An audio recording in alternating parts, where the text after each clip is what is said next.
আজকে তালের পিঠে বানিয়ে দেখাবো, তার জন্য তাল শাঁস নিয়েছি। আর প্রথমে তালের পিঠে বানানোর জন্য কড়াই আমি সুজি দিয়ে দিলাম। সুজিটা ভালো করে গরম করে নেব।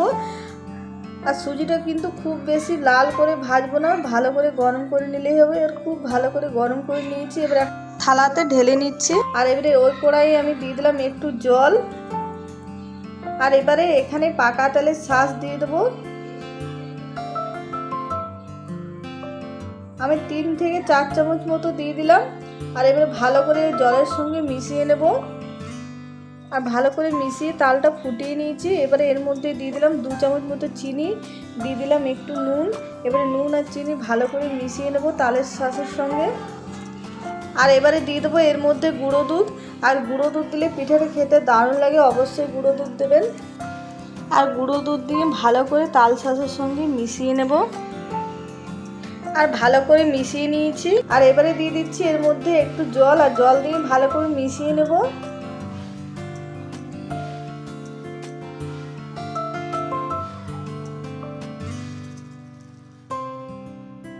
আর এবারে ভেজে রাখা সুজি দিয়ে দিচ্ছি আর ভালো করে মিশিয়ে নেব।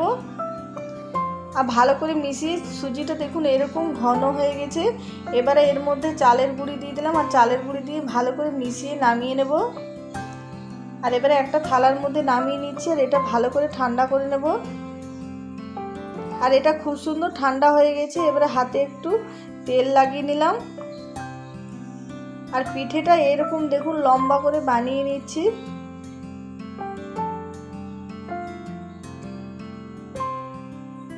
আর একটা দেখুন বানানো হয়ে গেল। প্রত্যেকটাই কিন্তু একইভাবে বানিয়ে নেব।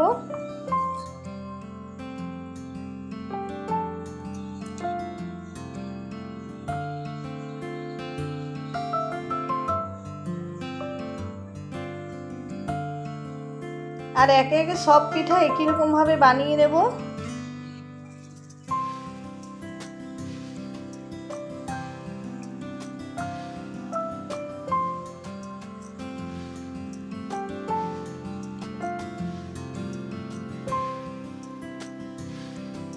আর এই পিঠের জন্য কিন্তু চিনির রস চাই, তার জন্য এবারে চিনির রসটা বানিয়ে নিচ্ছি।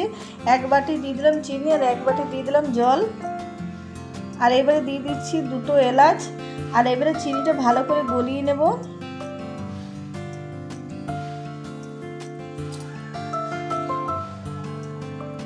আর চিনিটা খুব সুন্দর গলে গেছে আর রসটাও হয়ে গেছে। এবারে নামিয়ে নেব। আর পিঠেটা যে কড়াই ভাজবো সেই কড়াইয়ের মধ্যে আমি দিয়ে দিচ্ছি সাদা তেল।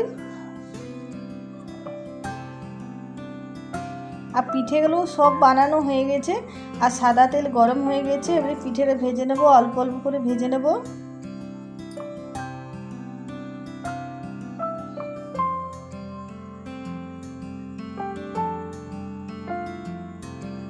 আর খুব বেশি লাল করে ভাজবো না, এরকম ভেজেছি দেখুন হালকা। আর এবারে তুলে নিচ্ছি। আর এটা ভাজার পরে কিন্তু রসের মধ্যে দিয়ে দেবো, যে রসটা বানিয়ে রেখেছিলাম সেই রসের মধ্যে দিয়ে দেবো।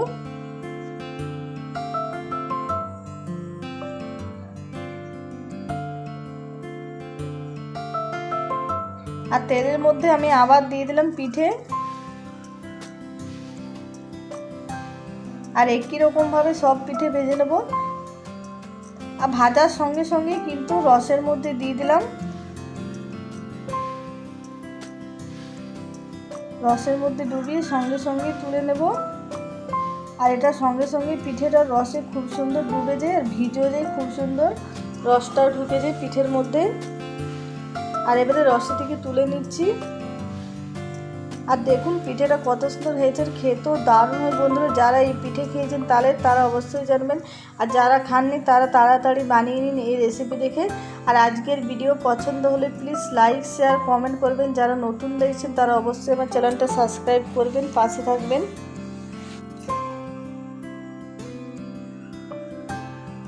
আর দেখতে যতটা লোভনীয় হয়েছে খেতেও দারুণ হয়েছিল বন্ধুরা। আর আপনারাও অবশ্যই এরকম তালের পিঠে বানিয়ে খান তাল থাকতে থাকতে। আর সবটাই বানানো হয়ে গেল দেখুন। আর কমেন্টে নিশ্চয়ই জানাবেন কেমন হয়েছে কেমন না আজকে তালের পিঠে।